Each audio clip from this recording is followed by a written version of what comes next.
রিক্সাটা হলো এই আমি যে রিক্সা ছিলাম সেটা ছিল রানিং গাড়ি, আর এই আপনার হলো কারটা ছিল হলো এটা মারুয়া করা।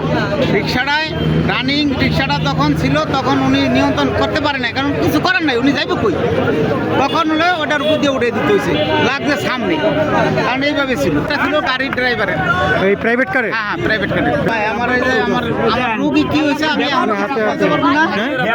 ঠিক আছে, ব্যবহার অনেক খারাপ, অনেক খারাপ ব্যবহার করতে। আমার ডানে ইন্ডিকেটর দেওয়া ছিল, আমার সাথে আরো মনে করেন 10টা রিক্সা আমি সাইডে দিয়েছি। আমার ফাঁকা দেখে আমি যখন ইউটার্নটা নিছি, মানে আমার পুরো ঘুরে নাই, সামনে ঘুরতে পারে, সে তার জোরে ছিল, সাইসে আমার সামনে লাগাই দিয়েছে।